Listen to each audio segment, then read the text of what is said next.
নমস্কার, আমি সন্তু। তিতলিস রূপ গার্ডেন চ্যানেলে আপনাদের সকলকে স্বাগত।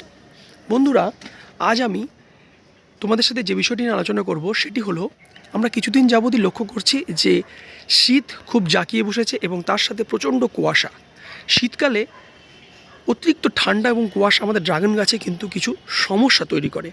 কিছু ফাঙ্গাসের ভয়ঙ্কর আক্রমণ লক্ষ্য করা যায়, তার সাথে সাথে বৃদ্ধি কিছুটা থমকে যায়।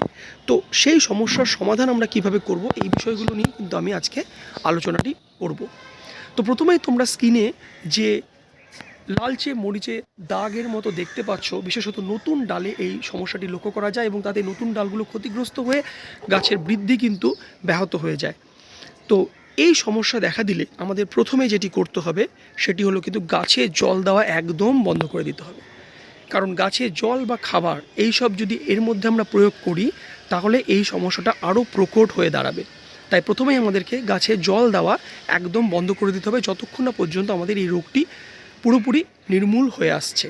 রোগটি যখন পুরোপুরি নির্মূল হয়ে যাবে তখন কিন্তু অনেকটা দেখতে এমন হয়ে যাবে, সেই ক্ষত জায়গাগুলো শুকিয়ে এরকম দাগ দাগ হয়ে যাবে, তবে আমরা বুঝবো যে রোগটি নির্মূল হয়ে এসছে।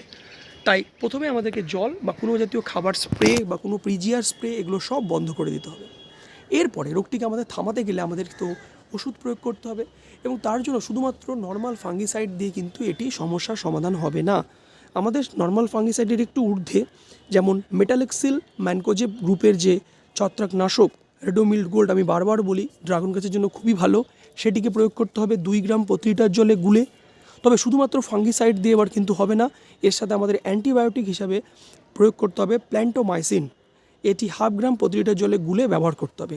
যেদিন রেডোমিল্ড গোল্ড আমরা ব্যবহার করব তার একদিনের মাথায় আমরা প্ল্যান্টোমাইসিন ব্যবহার করব। এবং ছত্রাকনাশকটি যেহেতু অসুখ প্রকটভাবে দেখা দিয়েছে, সেক্ষেত্রে আমাদের ছত্রাকনাশকটিকে অন্তত 3 দিনের ব্যবধানে দ্বিতীয়বার এবং তৃতীয়বার ব্যবহার করতে হবে। তাতে আশা করি রোগ থেমে যাবে। আর সেক্ষেত্রেও যদি রোগ না থামে তাহলে কিন্তু আমাদের বুঝতে হবে যে মেটালেক্সিল ম্যানকোজেবে হবে না, আমাদের তখন অ্যামিস্টার টপ বা আরও ভালো নেটিভো এই জাতীয় উচ্চমানের ফাঙ্গিসাইডের দিকে যেতে হবে। সেক্ষেত্রেও ডোজ একই রকম থাকবে এবং প্রয়োগবিধিও একই রকম থাকবে। তারপরে অসুখটি কমে গেলে আমরা 15 দিনের ব্যবধানে ফাঙ্গিসাইডগুলো ব্যবহার করতে থাকবো এবং অ্যান্টিবায়োটিকের ক্ষেত্রে আমরা 15 দিনের ব্যবধানে সেটি ব্যবহার করব। প্রাথমিকভাবে সেটিকে 7 দিনের ব্যবধানেও ব্যবহার করতে পারি যতক্ষণ না রোগ কমে আসছে। তাহলে এটি আমাদের মূল মন্ত্র। এর সাথে খাবার একদম বন্ধ, আর বিশেষ করে জল তো একদমই বন্ধ করে দিতে হবে, শুধুমাত্র সে অসুস্থ গাছগুলোর জন্য বলছি। তাছাড়া অন্যান্য গাছগুলো যেগুলো বৃদ্ধি সুন্দর রয়েছে তাদের জন্য সেটি নয়। আচ্ছা, এর সাথে আমাদের যেটি লক্ষ্য করা যায় যে কিছু কিছু ডালে আমাদের দেখা যায় যে গাছের বৃদ্ধি থমকে গেছে। এটি নিয়ে চিন্তিত হওয়ার কিছু নেই, অত্যধিক শীতে এরকম হয়ে থাকে, তো সেটি অটোমেটিক আবার বৃদ্ধি শুরু হয়ে যাবে কিছুদিনের মধ্যে। তবে আমাদের খেয়াল রাখতে হবে সেই ডালগুলো যেন কোনো রোগগ্রস্ত না হয়, এই বিষয়গুলো আমাদের খেয়াল রাখতে হবে।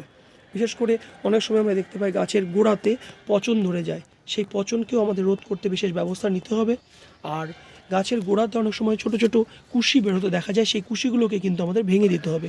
কোনোভাবেই গাছের গোড়া থেকে এই মাচা অবধি আমাদের কুশি অ্যালাউ করা যাবে না, সেই বিষয়গুলোও খেয়াল রাখতে হবে, কারণ সেগুলো হলে আমাদের উপরকার ডালের যে বৃদ্ধিগুলো সেগুলো বন্ধ হয়ে যাবে। আরেকটি বিষয় দেখো, এখানে প্রতিটি ডালে অসংখ্য কুশি কিন্তু বেরোতে থাকছে।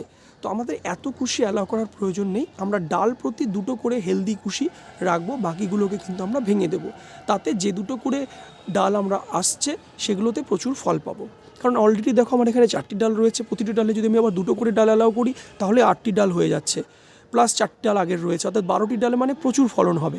তো অযথা অতিরিক্ত ডাল আমরা যদি নিতে যাই সেই ডালগুলোতে খাদ্য ডিভাইড হয়ে গিয়ে সেই ক্ষেত্রে ডালগুলো অতটা সুবল হবে না।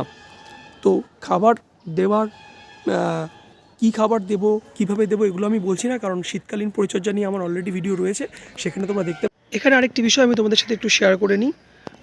তোমাদের যে গাছগুলো বিশেষ করে গ্রাফটিংয়ের চারা নতুন লাগিয়েছো বা সুন্দর বৃদ্ধি হচ্ছে, সেই গাছগুলোর কিন্তু তোমরা অবশ্যই এই গোড়ার দিকেও লক্ষ্য করবে। দেখো এই জায়গাগুলোতেও কিন্তু ফাঙ্গাসের আক্রমণ হয়ে যায় এবং সেক্ষেত্রে কিন্তু খুবই সাবধান। অবশ্যই তাড়াতাড়ি আমাদেরকে ফাঙ্গাস আটকাতে ফাঙ্গিসাইড স্প্রে করতে হবে এবং যদি তা সত্ত্বেও হয়ে থাকে, এগুলো যদি হলুদ হয়ে পচে যেতে থাকে, সেক্ষেত্রে কিন্তু এই অংশগুলো কেটে বাদ দিয়ে দেবো।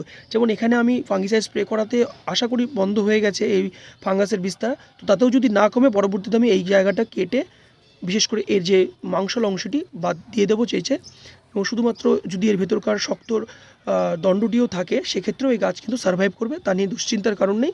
কিন্তু এইভাবে যদি পচতে শুরু করে তাহলে কিন্তু রাখা যাবে না। তাই প্রতিদিন বাগান পরিদর্শন করো এই শীতে অত্যধিক ঠান্ডায়, এবং খেয়াল করো কোথাও কোনো ফাঙ্গাসের আক্রমণ হচ্ছে নাকি, হলে ইমিডিয়েট কিন্তু ব্যবস্থা গ্রহণ করো।